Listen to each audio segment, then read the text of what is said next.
Welcome to the Consummate Athlete Podcast, where we explore what it means to be a well-rounded, happy, goal-crushing athlete.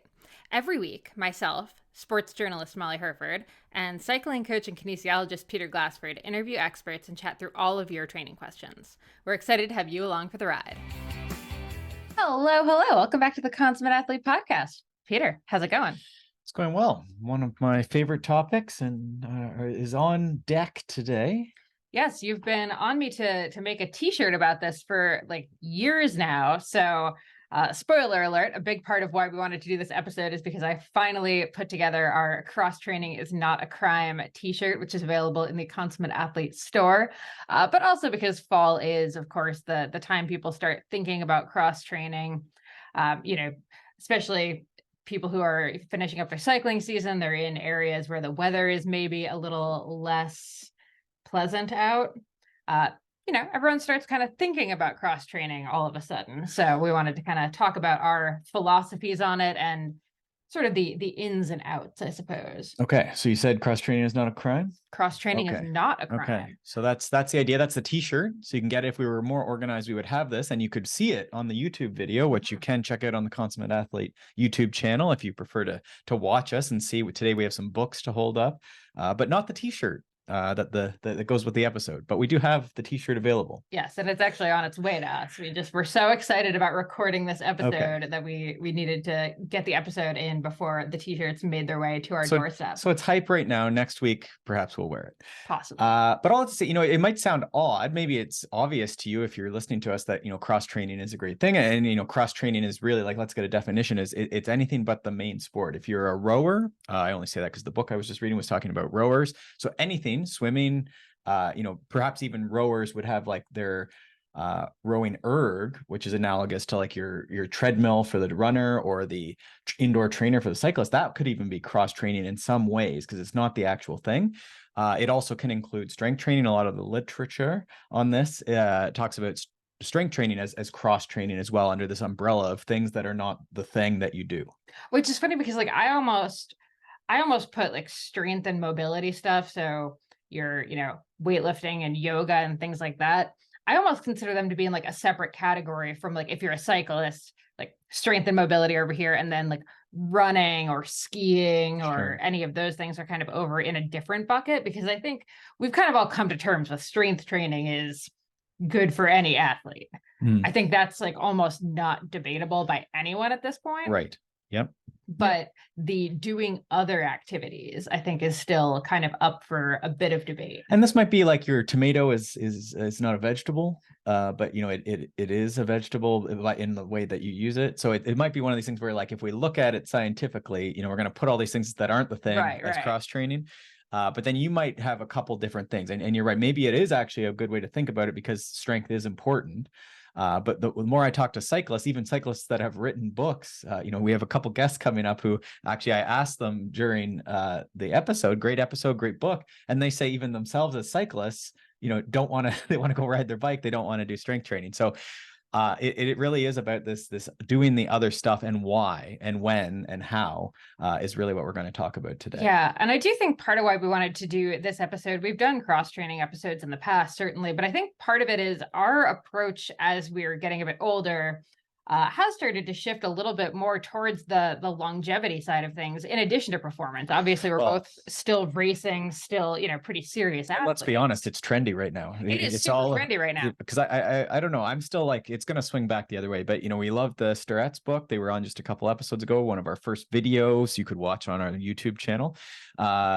It was, they're ready. What is it called? Built to Move has all these vital signs that are around sort of like being mobile in older age. And yes, for performance, they talk about, but it is, in the Peter Attia book, this idea of longevity and trying to be the fittest 100-year-old you can seems to be really trendy right now. Yeah. And almost too, I would say, the point where you're right, the pendulum has almost swung like a little too far in the longevity versus performance, or like what happened to YOLO? Like 4 years ago, we're like YOLO, and now it's like, I'm going to be a great 100-year-old. I think you can. So I think you can be both. I think like there's a balance to be found, and I think that's actually what you and I are sort of trying to lean into these days. Is sort of okay, we really want performance in this year, next year. but we are also starting to think about long-term health consequences and everything. And part of that's, we're seeing our parents get older, we're getting older, things are harder than they used to be. I'm not going to lie. Mm. Yeah, there's probably a balance there. And I do think that, it's a Rob Wolf ism, and Dan John is similar. And they talk about how do you look, feel, and perform, which isn't body weight, but it is how do you look, feel, and perform. And the looking piece, sometimes people don't like, but it is, a piece to it. For sure. And sort of as like a barometer for how things are going. And if those things are going pretty well, it's generally a good sign for longevity. So maybe that's a future episode. I feel like we might go down a tangent with that. But the key, I guess, with cross training then is we'll get into it, will we? Or let's do it. Okay.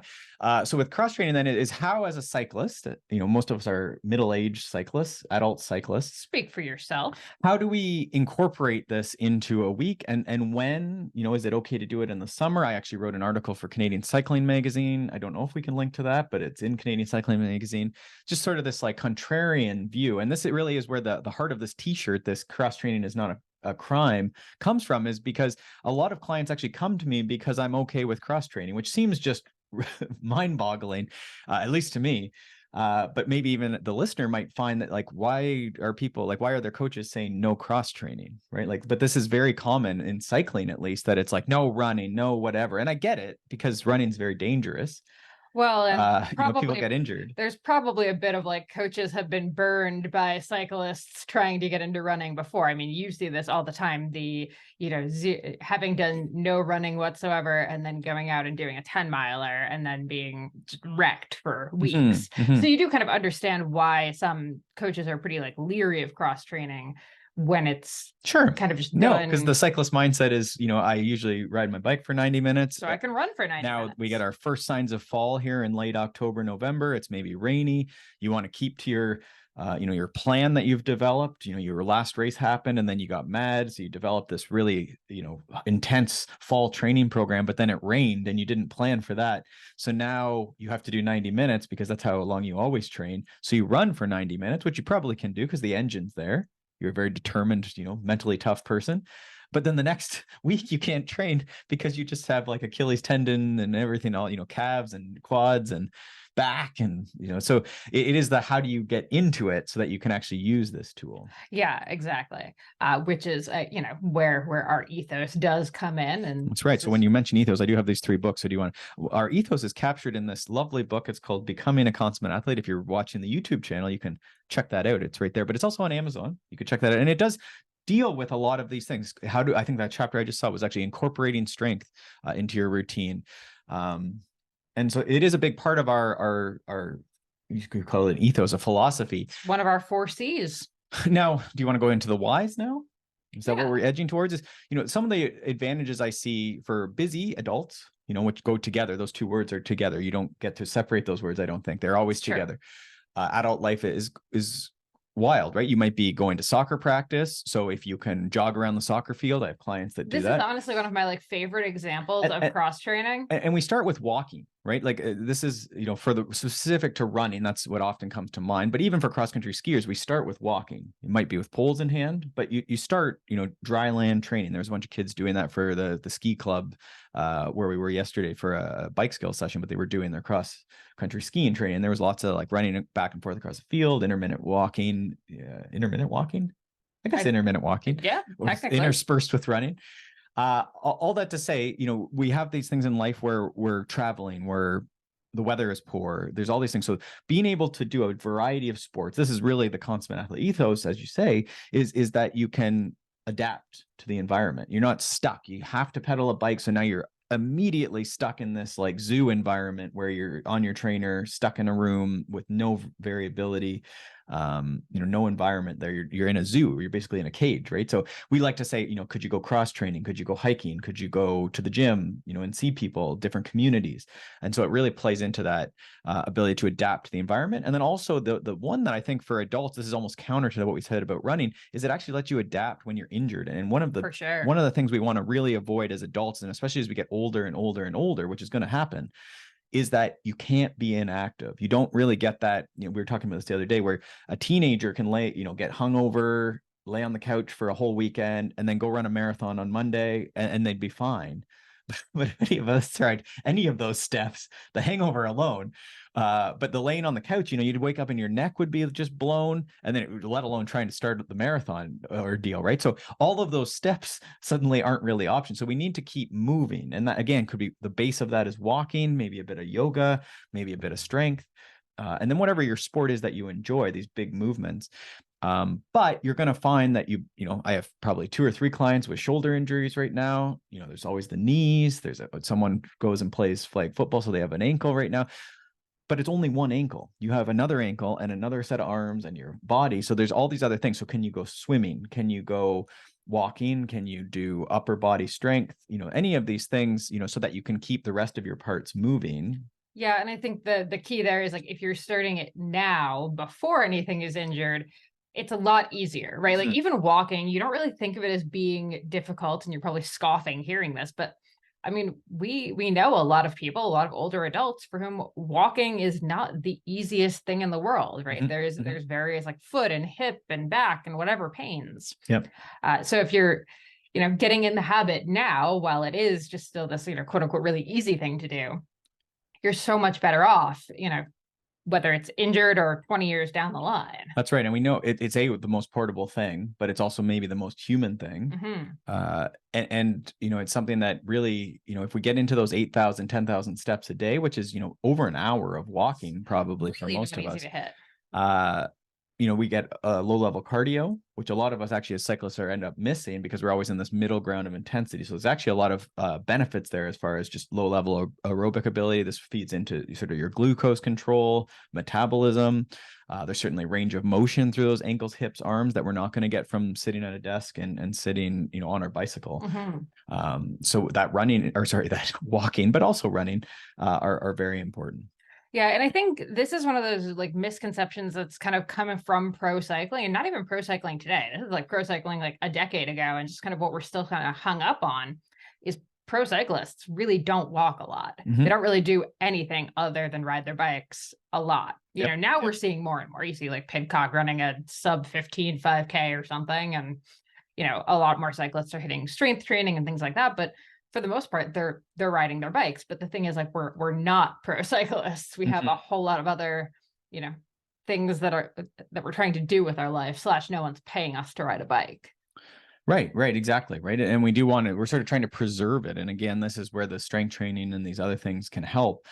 Even if we are injured and away from the bike, being able to run, say you have a giant saddle sore, but then you can still run, then you are preserving some of these aspects. Certainly it's not, they always talk about the crossover effect. And this is where sometimes cross training gets a bad name is, but the runners aren't going to be the fittest cyclists or something, right? There's the crossover effects, maybe like 75%. And they always try and put percentages on how well it crosses over. First of all, I'm going to argue strenuously against like the runners aren't going to be the great cyclists. I mean, first of all, we have Mike Woods this summer winning the stage of right. But he doesn't train running to become anymore, no. Right. But I mean, how many times have I been on camps with junior kids coming off of just running and getting on the bike? Well, and this is where the studies get difficult, right? Because you don't know, you have lots of cycling experience in your past. So if you're otherwise, you've your cardiovascular system, like there's obviously a heart and lungs attached to a runner.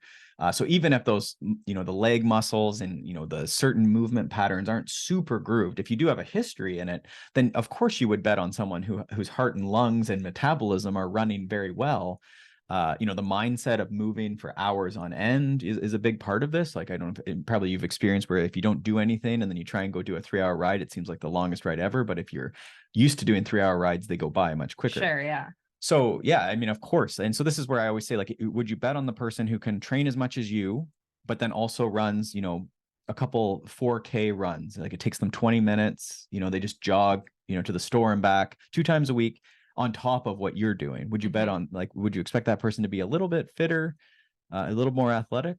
Yeah, for sure. Probably, right? Like if they're not injured from doing it, if it's just their regular routine, like it just makes sense that, especially as busy people, if that somehow fit into someone's lunch hour, like they run to school and pick up their kid and walk back, That's what they do every Tuesday, Thursday, Mhm. right? It's just like one of these things that sort of gets embedded. And that's what we really like, is that we start gaining a little bit of training time because some of these other movements just fit in a little into life. Mhm. Whereas cycling or whatever your main sport is, like if you're a rower, you can only go row on the water so often. So you sort of have to cross train. If you're a cross country skier, you often don't have snow. And I always hold the cross country skiers are the fittest people, and they cross train probably the most out of athletes. I don't want to say out of all athletes, but they cross train a lot. Right, right. Yeah. I feel like I just want to shout out Katarina Dash for her 4th place at Little Sugar this weekend and on the she's note of big- cross country skiers. Big walker. She likes walking. So there you go. Yeah. So we've kind of talked about running as this like cycling cross training thing, but what's your take on like the different sports? You know, you kind of alluded to swimming and stuff like that. I was actually just talking to our friend Carolyn Burkholder's coming back on the podcast in a couple of weeks, and we were talking about how a lot of cyclists will shift to rock climbing in their off season as sort of a fun thing. For me, so actually what I wanted to kind of hint at here is like the different sport modalities. It doesn't just have to be about performance and like increasing your cycling performance. I think there's like a fun component too. I think so. We call this community too, right? So it is that freshness. And again, I'll hold up the second book just because I got these all out and Molly had to wait for me earlier. So True. This is a great book. It's a little bit of a textbook. It's the High Performance Training for Sports. It's into, I think, at least the 2nd edition. Joyce is the main author on that. And there's a great chapter on cross training in it. I believe it's chapter 17 in the 1st edition. And there's just some great points about cross training. And the one is just this freshness of training. Like I find it myself, and if you road bike and mountain bike and gravel bike or any combo of those, you probably experience it, right? You go mountain biking and then you go road biking. They're different sports almost. So it's similar if we go trail running or road running or rock climbing. Like these are all different things. And so there's an enthusiasm for training. Whereas if you only can road ride every single day, even the most motivated athlete at some point is going to get a little bored with that. Right. And there's ways to mix that up, obviously, but this is why we would do this, especially seasonally, to have different seasons. So yeah, go rock climbing and you meet your friend every Tuesday. And, I know in university and colleges, this is a big thing where it's a very social activity. But the other piece, is it about performance? There's probably a bunch of related movements that come into that. And I know a lot of people will actually do a bit of strength training core, as part of that. A lot of the gyms, rock climbing gyms, try and add strength facilities into it, right? So it probably could fit in as a bit of strength training as well as just fun. Yeah. And I really like when you can find a cross training thing like climbing, or, I got the paddleboard this summer that isn't really measurable necessarily. Like I recognize you can start measuring your rock climbing and can start measuring your paddleboarding, but I really liked having an activity that completely, like, I didn't have a watch on. I didn't have any kind of like metrics running, because I think like cycling, running, like all of those are so, how, your pace or your power, all that stuff. So to have a cross training thing that gets you completely away from that. Sure. Even walking, we talk about the 10,000 steps, but like, I would so much rather, like, I don't walk with a watch or like with my phone. I just kind of it's guesswork how many steps I've done in a day, but I think that's better for me, because I like not having I have to hit 10,000 steps on walking or I've failed at walking. No, like I just walked and it's fine. Right. Yeah, and it's a tough one with runners. The walking piece is a tricky one, right? Because you're already on your feet so much. I know we run into that because on weekends I'll come back from my 2 or 3 hour bike ride and then I'll want to go for like a big hike with DW. But then, you will have maybe run 20 miles. So it's a harder ask for you to be like, oh, and then we'll just add another, 5 miles or 5K when have I not gone? You do, but it's tough because you're trying to like monitor training load, right? And it is like the border of, again, walking and running are almost the same thing, if not the same thing, especially when you get into ultra running, and now you're getting into hiking. I was going to say, yeah, the ultra running / hiking, especially especially with the fastest known Tekel, he likes to send it up the hills and down the hills. Yeah. So, all that to say, you need to sort of balance that out a little bit for sure, and it can be tricky, but you get a lot of steps in, so I guess that's where I was going with that. So cross training then. So we talked about you said running, you said like the other sports. And I do think that's, finding other stuff that's fun, because part of this is the community. And part of it is also just, as we go through life, you may find you're not a cyclist anymore. You may find you are a rock climber. These communities have a big Venn diagram of crossover, but you do find people are very much into rock climbing and then very much into cycling and maybe into running or triathlon. We do go through these phases in life, and that's great, right? Like it's the same as they talk about sport sampling with kids and not specializing too early. I think in the same way we want adults to go different directions. Maybe it's how your body feels doing something at a different age or phase of life. It fits better. There's a rock climbing gym at school, then there's not a rock climbing gym convenient, but there's a gym at school. A gym at work. And then you get into, right. So sometimes we have to be open to these communities and these environments adapting with us. For sure. And even so, what's actually your take on like the micro of that? You kind of mentioned gravel, road, mountain biking. What's your feeling on is it cross training if a road rider goes on the mountain bike? Well, let's pull up this third book. So this is a classic, not the original edition, which I should try and find, like original edition Joe Friel Cyclist Training Bible. So this is the third edition of the Cyclist Training Bible. If you were a cyclist or a triathlete in the 90s and early aughts, everyone has a copy of either the Cyclist Training Manual or Bible or the Triathlete Training Bible. Now, I think I actually saw on Amazon, I think you can get like used copies of the early editions, which look even better. And that's like 90s, I think, like early 90s. So love it. Anyhow, this stuff's been around for a long time. It's influenced a lot, for better or worse, I guess, depending on your opinion. But the idea is that, we have these preparation phases, which is what a lot of people would be in. And, after your main events in, say, July, August, September, you get into a preparation phase and then an early base phase. And I won't open the thing and quote it. But basically, in the preparation phase, we're preparing to do a bunch of cross training, which we'll do in the base phases because we're a long ways away from the main sport. Does that answer your question or no? There's probably more there. Kind of, sort of. So when we get into the base phase, then, we want to be ready that we can cross country ski, or we can walk a lot or hike a lot or ruck. A lot of clients have gotten into this rucking where, okay, they got conditioned to walking 10,000 steps and they live in a city. So we start adding a bit of stairs and going into parks and maybe a weighted backpack or vest. And that might be while they're walking a dog or walking their kid to school or whatever, right? And again, we're embedding that into it. But heart rates can actually be quite high when you start adding some of these loads and variable terrains, and even in a city without going, into mountains per se. I feel like I'm a big fan of grocery rucking. Yeah, there you go. We used to do that all the time. We don't do it as much anymore with the dog. She can't bring him into the grocery store, but we used to just load our backpacks and do our whole grocery shop just on foot. For sure. Yeah. And, the dog and I walk to the dump, and I usually put a 20-pound dumbbell plus like our green box, like our compost doesn't get collected. So it's sort of an inconvenient thing that I just have turned into a bit of a routine that him and I do. So yeah, you sort of just, that's what they call it, making life hard, I guess, right? That's sort of like you're just inconveniencing yourself. You're parking at the back of the parking lot. I'm getting off track here though. So in the Joe Friel book, we have this periodization. Is that what you were talking about? Just how do we fit this into the year? Yeah. How do you fit it into the year? And also, I mean, what are the trade-offs on it? I'm thinking of, because I think a lot of people hearing this, you kind of have mentioned like you ride and then you do the walk. You ride and then you've added 4K of running. So I just want to kind of make sure we're not saying that like you stick to your normal training volume and then add on another 10 hours of cross training every week. Well, and you may, and I've said this before on the podcast, the High Performance Training for Sports by Joyce, this textbook that I'll hold up again here for the YouTube viewers.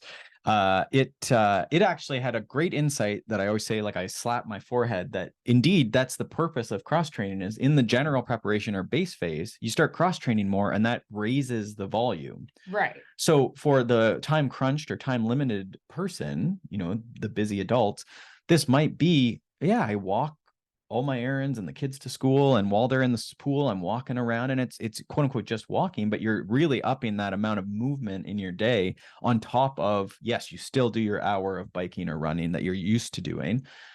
Maybe you back off some of that and include a bit of more strength training in these early base phases. But yeah, it sort of is additive in some cases to what you do. And then I think also the weather, the environment should enforce this. I'm running more now because biking is sort of sucky, and I try and not ride my trainer till December, my indoor trainer on my bike. So I'm doing more strength and doing more running, just as informed by the environment. Right. Mm-hmm. Okay, but that was all mentioning kind of lower intensity additions or swaps. So you're either adding like a bunch of like lower intensity walking type stuff in addition to your training, or you're trading out some of your training for like the same higher intensity thing. Yeah.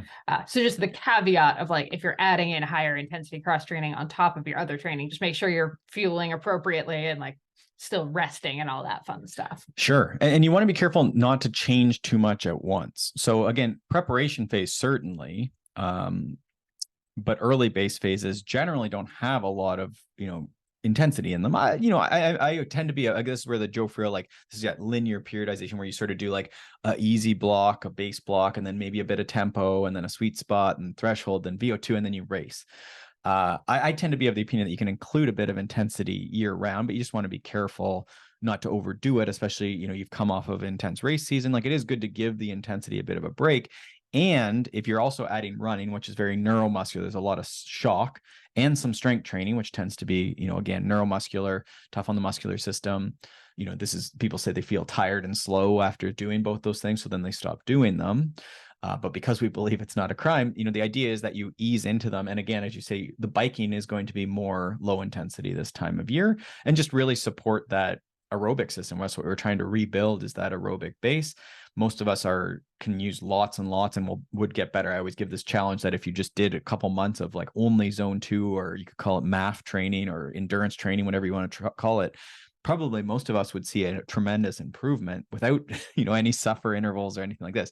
It can be boring if you're doing it indoors, especially, and does take some discipline to stay really steady with that. But all that to say, yeah, I would be careful, because you're changing or adding some of these other loads that you don't want to also go like, run one day and then intervals on your bike the next day, and then strength training the next day, and then intervals on your bike, and then running. Like those are just all high intensity days or very hard things to recover from. Mm-hmm. Yeah. So I Love guess, it. yeah. Okay, I do want to talk about competition in cross training, but before we do, I just wanted to take this moment to thank our sponsors. We are still working with AG1, formerly known as Athletic Greens. This has been over 2 years. We've actually been using AG1, and it is still like my absolute favorite thing, no matter what season we are in, as far as making sure I'm trying to stay on top of my health and longevity. Sure. And I mean, this time of year, this base, this cross training season is a great time to, refocus on nutrition, maybe pull out, some of these things, refocus on getting more veggies in, more proteins, more whole foods in. But AG1 can be a great base to sort of kickstart that, especially for those, I have a bunch of clients who aren't really into vegetables. And so these are the folks that especially can really benefit from something like this. Yes, and AG1 has sort of all of your things all in ones, your vitamins, your minerals, your probiotics, your prebiotics, your adaptogens, and of course your greens. So all of the fun stuff that is here to keep you healthy, keep your immune system boosted over the, cold and flu season. I love the travel packs. They're super good to just have in the van for whenever we either end up out for an extra night or we're on the road for a few days. A lot of clients, it seems like conferences are back now. So everyone's in Vegas. So I mean, this is really made for Vegas, I think, really, right? Seriously, I think we should do like a training camp in Vegas or something at this point. With how many of your clients have ended up there lately? Yeah, I don't know. Maybe, I don't know if I can go back, but maybe there you go. Like during conference season, so they can actually just go like to the conference and then come to like our training facility for like a 4-day detox after the conference kind of thing. There you go. Yeah, there you go. Anyway, so to make it easy, AG1 is going to give you a free 1-year supply of immune supporting vitamin D. It's these lovely little tasty droplets, plus 5 free travel packs with your first purchase. All you have to do is visit drinkag1.com/MollyH. Again, that's now drinkag1.com/MollyH to receive the bonus of a free 1-year supply of vitamin D and 5 free travel packs. And we will include that link in the show notes. We've heard from so many people who've actually been, that have used the link, that are using AG1, that are still loving it. And yeah, thank you so much for your support if you do use our code, but either way, definitely give it a try. Okay. The other thing I wanted to ask about here is competition in cross training. And I don't mean like competing with a friend. I mean, you're doing a 25K running race this Saturday. You have a lot of clients that do jump into cross country ski. We actually had Vivian Favory on the podcast a few weeks back, and she was talking about, she did her first cross country ski thing last year, former professional mountain biker. And, hopping into that was a very different thing from her, going from World Cup mountain bike racing to, local cross country skiing and, kind of starting at the back. Yep. So thoughts? Yeah, I mean, I think it's probably good. I think this is something that probably keeps, as a lot of our listeners would be in northern climes, not all of them, but a lot. And so it is a long time from late August to March, April, May, when there might be another goal or target. And sometimes these carrots are nice. So what they call them loppets, like these cross country ski races, or you said, running races, you can almost do year round. There's usually like a Christmas 10K for the US, like their November, like turkey trots, these things. So I think those are good, and they're good little targets, but I always, especially with the running, but also, I mean, cross country skiing is probably the hardest thing you could do. You probably want to set that up as a block or 2 or 3 where you're going to go like September, October, November, and then maybe you do a turkey trot 10K. You could probably build into that, but that would start in, again, August, September, where we're doing a walk and maybe 6 run walks, 6 by 30 second. And then if everything seems good, you just gradually add that time, but lots of walking, lots of hiking, lots of variable terrain, getting those tendons and ligaments conditioned, especially if you're coming from cycling, right? If you're not coming from something where you've been running already. I definitely just going in with that beginner mindset of like, I'm in this to have fun, not in this to break my body. And like, that doesn't mean you can't be competitive. It just means remembering that it's not your main sport. And, the purpose is just to have that like little start line and that, like you say, carrot, but it's not the carrot cake. It's not the A race. Yeah, there's a few I think you have to know yourself. Probably most people are fine with it. It's probably good for most people, but you want to be careful how much you're like judging yourself, I guess. I guess if someone couldn't go into it and be like, this is a cross country ski race and not a bike race, and if you're last place, then you suck at biking or something. Sometimes we draw these weird connections. Yeah, like not translating the two. Or like equating right. the Yeah, two. Versus just let it be in the hardest thing you've ever done or something, and you're just amazed at how efficient other people are. Swimming would be similar. Like they're just so technique based that you're going to get beat by someone who's been skiing since they were born. They're a 60-year-old and they're just so efficient. And they know all the game and the wax and all this stuff for skiing. So that's definitely something to be careful with. But it is that, I was talking about linear periodization where it's, you only go easy for like 4 months, and then you do a bit of the build phase where it's moderate. And then, finally you get to race in, July. So it is odd sometimes that you don't do the thing or like do any high intensity for many, many, many months. And that's probably too precious. And probably, I think the tides have turned a little bit on that, where we still do some intensity, some racing can be blocked into that. And I think what would we do? We'd probably still train into that race. You'd maybe call it a C race, right? Where you're not peaking right for this race. Probably you go into it recovered and do the best you can, but you don't need to like, again, as you say, don't put your whole ego and year based on this February event when you're actually training for something in July or August. For sure. Yeah. And I think we're going to have to do an episode at some point. Actually, we do have a mental performance consultant coming on soon. And I do kind of want to talk, like, I'll talk to her, I guess, about it. Like you don't have to race, I think, is always like this very important thing. So I recognize that I just brought up competition. Yeah. But I think I brought it up partially to point out that you can cross train without the idea that you have to do a race. Which is your previous point was sort of, the no comparison. And it is nice. That's how running's mostly been. It is odd because I'm doing this running touring event, but I'll be honest, it's mostly because there's a bunch of private property I want to see that's included in the loop. Well, that and I'm going to be out all day, so you might as well. So yeah, I'm just doing the 1 lap version of the 3 lap race you're doing. And it works out really nicely because of how they set it. Like, I know you're grumpy that it's not starting at the same time, but it's actually kind of ideal because you're going to have like an hour or whatever before yours. Like after my start, you have like an hour and a half before you start, and then you'll be done a couple hours before I finish. So you're not just sitting around for like 7 hours. Yeah, which I think is underused, right? If your kids are racing, like it is better when parents or spouses like get involved in some capacity. And again, that might just be going for a hike. Well, you don't have to even compete, right? But just go and get your own movement in, and rather than standing in a feed zone or something, right? So all I have to say, I do think cross training, like running for me, I've always run. So sometimes people are surprised, and I run year round, and I try and again, I'm the guy who runs to the grocery store or bank or whatever. But I do think it is like a pretty peaceful thing to just be like, I don't even really care. I'd rather not be good. Cross country skiing, I've cross country skied my whole life, and I actually am not great at it. No, I always say when people like ask if I like have a, cross country season pass to like the places near us, I'm like, no, I'd rather just suck on our local trails and just work really hard. Yeah. I mean, we're also sort of, it's just the inconvenience of going, but the not being great at it, being good enough to do it, but then not like, you don't need the best wax and the best equipment. So there's an inefficiency, and you actually are looking for that because especially as a cyclist, right, you get so efficient at pedaling that actually it's hard to get a training effect sometimes, especially, this is maybe for people who have been training for a long time and a lot. I always thought it made a lot of sense just, if you go in and run, like I can run so hard up a hill, but I don't have to worry about like falling over or traffic on, my bike.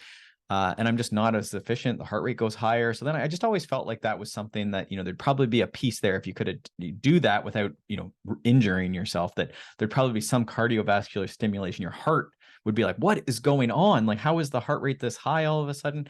And so I always felt like that was the years I actually pushed that and did it well. That just transferred really well. And I don't know if that was like the mental piece of just being so cross-eyed, or if there was, did my heart adapt or something happen physiologically? It's hard to say, but or did I just do a set of intervals that I might have not, I might have skipped on my bike or something. Right. Yeah.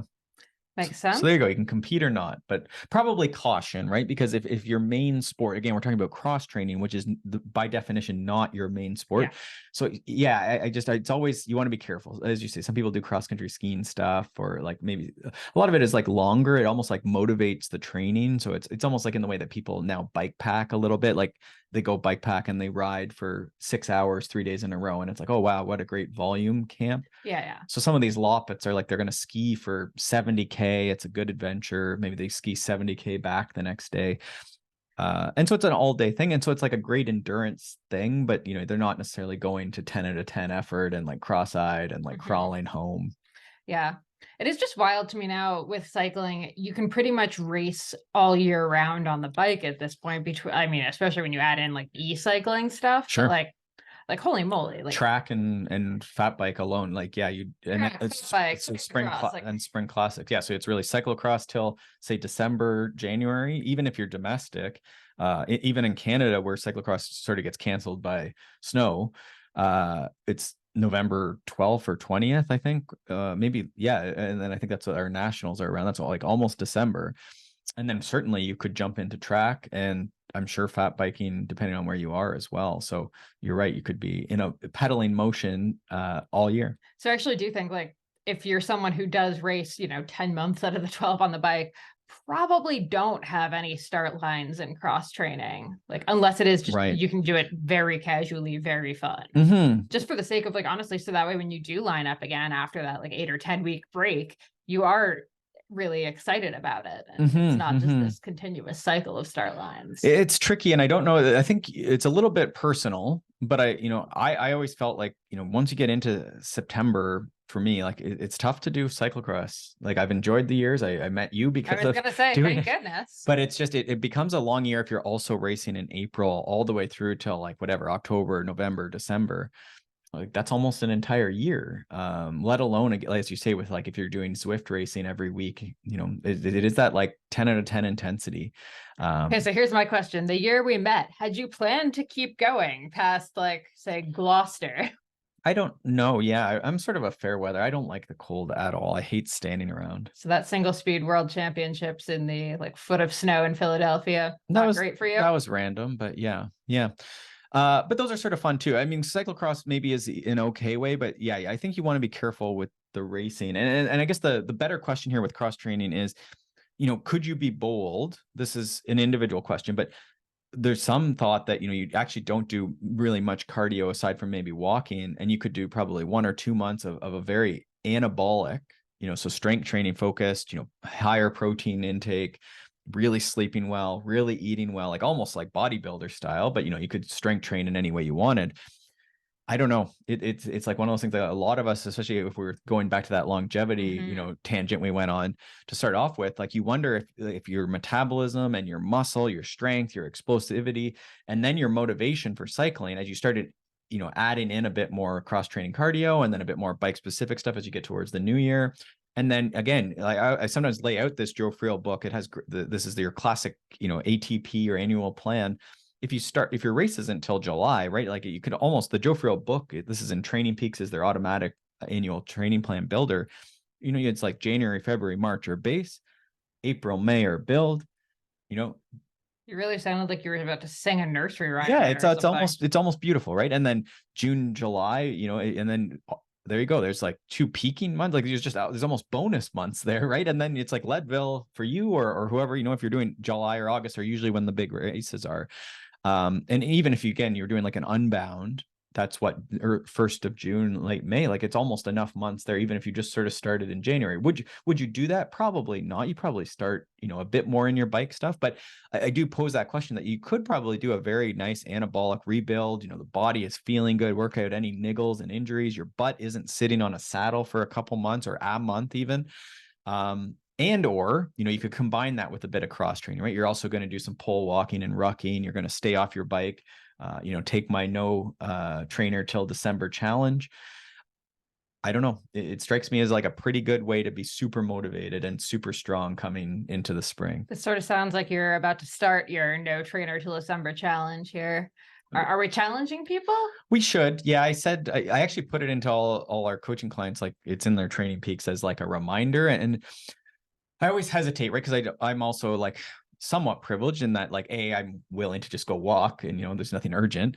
I can train when it's light out for the most part. I'll, often train around lunch hour. So there is that, right? I wouldn't train in the dark, and right. I don't want anyone to hurt themselves like that. If you're in a snowy area, like it gets dicey, or an icy area is even more icy and dicey. So I said, you might bend this challenge to be like on the weekends, I never ride the indoor trainer, right? You have more time, you can train when it's light out. And sometimes, yes, you only can walk. I do say that strength training can count. It can be indoors, but we just avoid the like indoor trainer or rollers in essentially in October, November is the idea. And that's not because there's anything like inherently horrifically wrong with the trainer or anything, more just that if you use it now, then by like January, when it's, actually like 4 feet of snow outside. January, most people can persist. You got that January, like, you had had like a hard holiday season, you went hard on the holidays, or maybe got a break, and then you can most people are, okay, New Year's resolution. I got registered. I'm registered for Unbound or Leadville. The big deadlines are usually around the 1st of January. So most people get through January. It's like the February blahs. We have this family day holiday in a lot of Canada now, partially because of the like blahs of February. Like you just get so tired of winter. So it's usually February to March. March break, we have that spring break as well. Somewhere in there, you're going to get really tired of the trainer in most cases. It's also because I think despite how many years we've been taught this lesson, we all think that like, okay, March, we're going to be able to ride outside. Yeah. It's going to be fine. For sure. It's not at all.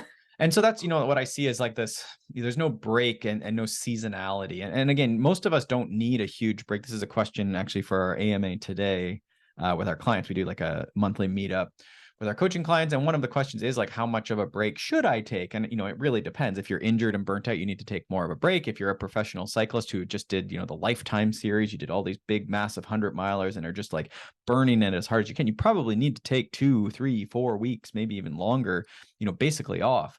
But then this relates to what we were talking about earlier in the episode, where as you get older, you probably need to keep moving because it's harder to get the machine moving again. We've all felt this, right? Again, you sort of have a lazy day or a travel day. And again, you sleep wrong and your neck's thrown out. So we want to keep moving, but we can move differently. We can keep the routine. We can keep the motion as lotion. We can, do this, but we can let our brain have different stimulation by easing into hiking, easing into our cross-country running, cross-country running or cross-country skiing, whatever you're into. Mm-hmm. Love it. Anything else on cross training?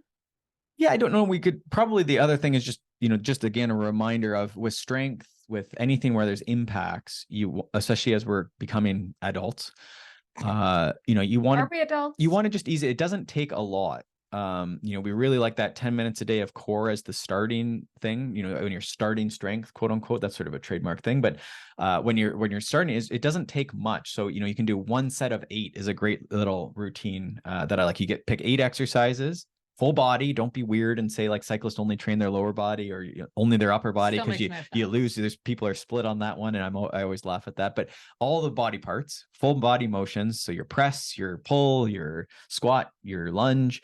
These basic shapes. Pick 8 that 8 that you like, 8 that don't hurt, that you can do with your equipment, your location. One set of 8, and then come back again 2 days or 3 days later. One set of 8. One set of 8, and just keep progressing. And you should find that you get more reps or more loads or more range of motion. They get a little harder each time. Track it. And you could probably ride that for a long time if you're new to strength. And then eventually, the beauty of that one is what happens when you feel like you're not making progress? Well, then you go to 2 sets of 8. And that's a really beauty program. I like that one. Dan John's Easy Strength is probably one of our favorites, certainly my favorite. And I can't even get away from it. No, I mean, I do like a revised version of it that sort of adds in some of the David and Megan Roche's like ultra legs routine and stuff. Yeah. It's kind of a combo of those.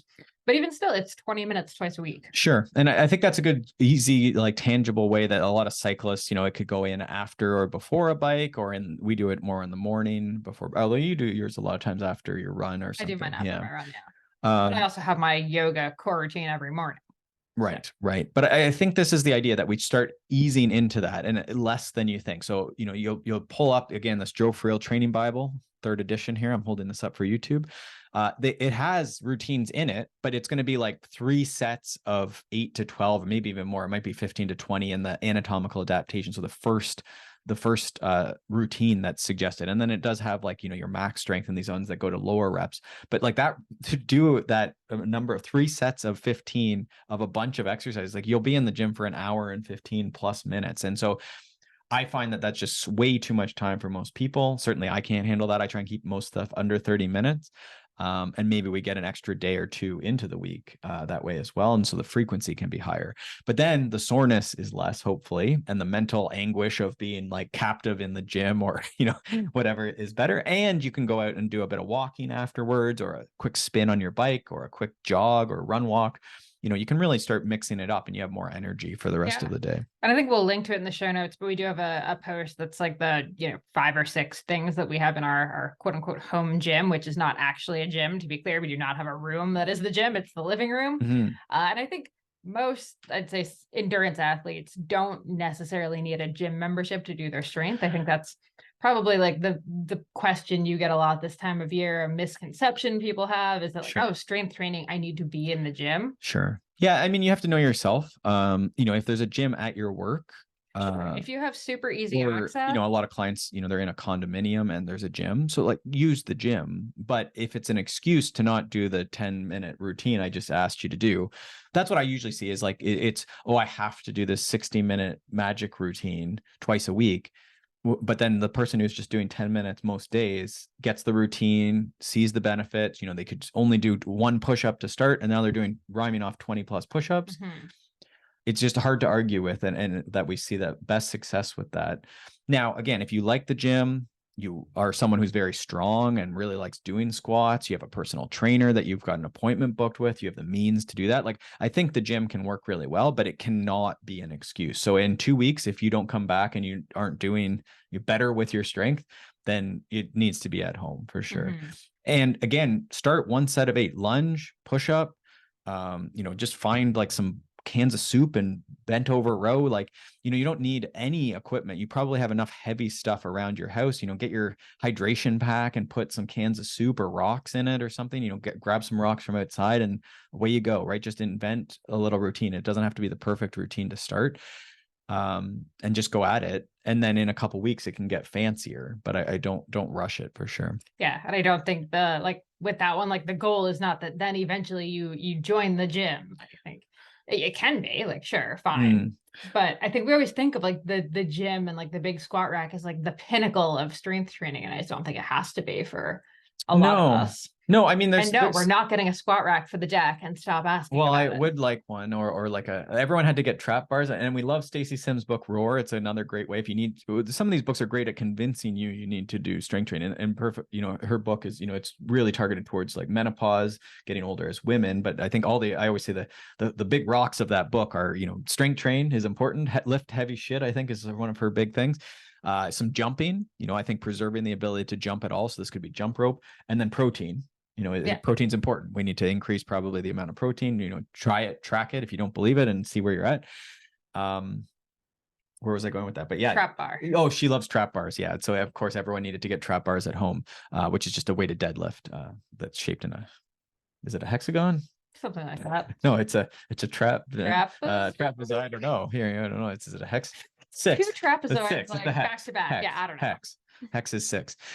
All that to say, you don't need that. We talk about 220-pound or 225-pound, depending on, if you're a smaller person, probably a little lighter. Dumbbells. These are just dumbbells. A lot of folks are getting these adjustable dumbbells, which have gotten better. Adjustable one. We just have one, which actually works out okay. I think most of us, going overhead. So this is our pull-ups, our overhead presses. A lot of us, as we get older, the shoulders, the back, the neck can't really handle both arms going overhead together as well. So it is a really nice, if you just use one arm overhead, most people are okay. Again, start light and see where you're at. What else do we do? The pull-up bar, the doorway pull-up bar is just so simple. Not everyone's house is accepting to this due to door frames or quality of your paint and so forth. But if you have a basement, doorway pull-up bar is like a $10, maybe free if you look on your local buy and sell, to start hanging and doing pull-ups, right? But we say hanging, arms overhead, hanging is one of the best things. Nice for the spine to decompress, nice for shoulder mobility. It's just great. Necks too can really like hanging.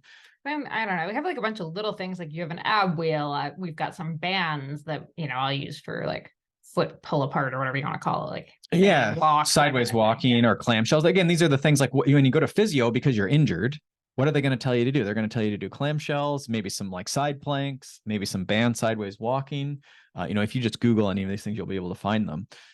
Most of these things you don't even necessarily need a band for. Certainly like something like clamshells or side plank, you can probably progress side planks forever without any equipment. And it's, again, one of those ones that's pretty valuable, I think. So all to say, get going with strength and embrace it as cross training. Walking would be the next one. And then maybe some walks with some vigorous walking uphill, maybe walking with some weighted loads. So backpack or vest. Then maybe thinking about running. It might be just quick runs uphill or, a very gradual hill. We might call those strides, but it could be a run walk, very casually adding that back in, not rushing it, always checking in next day. How sore are you? Is there any niggles in those ankles, feet, especially? And then just, in 3 months, if you just gradually, you could invent your own run walk or look up like couch to 5K type run walk things.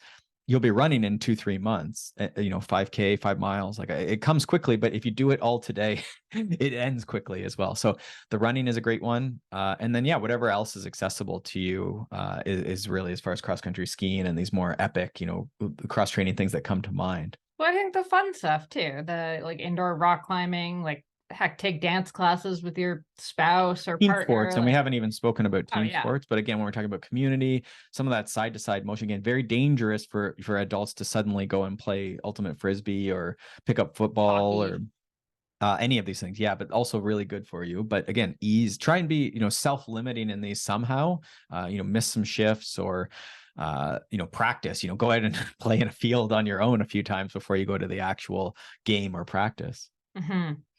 Love it. All right. Well, if you have any questions about cross training that we didn't cover in this episode, or, heading into the off season, any questions, definitely hit us up over at Consummate Athlete on Instagram or consummateathlete.com.